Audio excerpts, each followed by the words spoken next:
waxaad tahay qof Soomaaliya waxaad ku nooshahay Soomaaliya ama deegaan kasta oo ay Soomaali joogto ama ku nooshahay maxaad uga baahan tahay in aad English barato ama aad ku hadasho marka maxaa igu qasbayo in aan isku mashquuliyo barashada ama ku hadalka luqadan maxaan uga baahnahay in aan English ku hadlo soo iskama dayn karo waa iska dayn kartaa dhammaan su'aalahaas waxaa jira dad isweydiinayo ama caqabad mala awaal ah oo dhigayo naftooda balse muuqaalkan ayaan uga jawaabinaa su'aalahaas ila joog oo ila dhamayso muuqaalkan hana hilmaamin in aad subscribe nagu dhiirigeliso ugu yaraan hal qofna aad gaarsiiso kanaalka ama like-ta aad dhac ku siiso.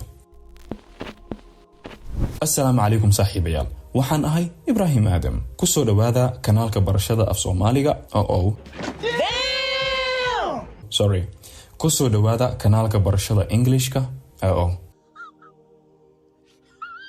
maya kaliya Englishkaaga ma hadalno kanaalkan sidoo kale waxaan ku soo gudbinaa wax kasta oo garaadkaaga iyo maankaaga kor u qaadi doono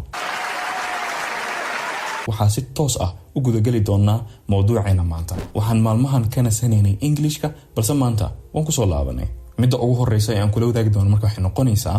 English is not just a language it's a knowledge English kaliya ma ahan luqad sanadadan la joogo waxay sidoo kale noqotay aqoon maxay tahay sababta luqadan ka dhigtay mid aqoon ah tusaale haddii aad rabto in aad wax ka ogaato adduunka ama haddii aad rabto in aad wax barto English waa luqadda kaliya ka kaafin karto xogaha aad rabto in aad ka ogaato waxa aad baarayso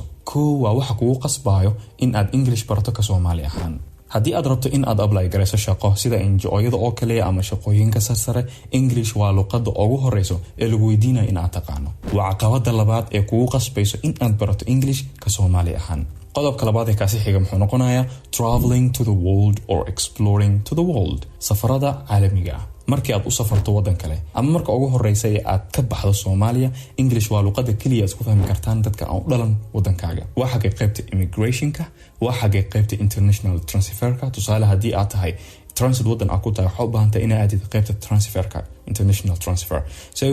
waxa ay qaybta international transferka waxa ay qaybta international arrivalka qaybta maaragtay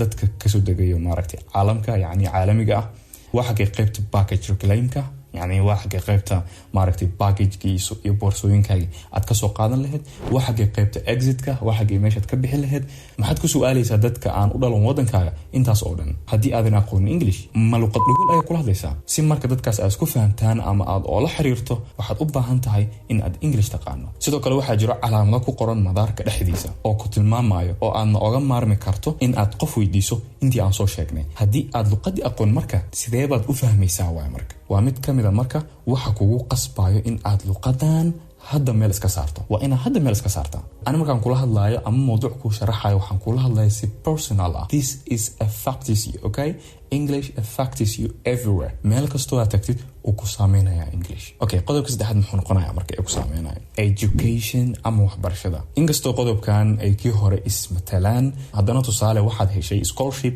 sida USA ama UK oo kale sidee marka ugu guuleysanaysaa haddii ay luqadii ku dhibayso ilaan shuruudaha waxaa laga yaabaa in Englishka uu qasab yahay haddii aad rabto in aad lacagtaada wadan kale ugu safarto si aad wax ugu soo barato aqoonna uga soo faa'iido maxaa sameynay marka qaybta luqadda dhagoolada ma galaysaa macnaha halkaas ma ka soo baranaysaa waa kugu qasab marka barashada Englishka qodobka afraad ee asagana ku saameynaya wuxuu noqonayaa businesska ama ganacsiga oo kale waxaad rabtaa in businesskaaga aad international ka dhigto ama aad wadan kale wax ka dalbato ama badeecadaada aad wadan kale u suuq geyso ma qof baa ku turjumayo ma qof baad ka codsanaysaa inuu ku caawiyo luqadda dhawanaad ku dalbanaysaa ana ma garanay midaas haddaba nolosha ayuu qayb muhiim ah kaga jira Englishka sanadkan aan noolnahay waa waqtigii ugu fududaa ee aad baran kartay Englishka waa waqtigii ugu fududaa ee la baran karay English waa waqtigii ugu sahlanaa waxaad helaysaa sources fara badan oo ku caawin kara yani waa waqtigii naftaada aad runta u sheegi lahayd dad ayaa hal sano waxay ku barteen 3 luqadood adigana English oo ah luqadda ugu fudud ee la barto maanta ayaa 10 sano baran laadahay waxa dhigi karaa taasi sababteeda waa go'aan la'aan 2 caajis 3 dadnimo xumi 4 excuse fara badan sida kuwii aan ku soo sheegnay muuqaalkii aan oga hadlaynay 5 excuse ee ku hortaagan si shakhsi ayaan kula hadlayaa si daacad ayaan kula hadlayaa fadlan sanadkan waa sanadkii aad go'aan ka qaadan lahayd waa waqtigii aad naftaada ka guuleysan lahayd baro oo isbar luqadan aad ku dhiban tahay sanadkan ka dhig sanadkii guusha iyo horumarka kana ka hurdada assalaamu calaykum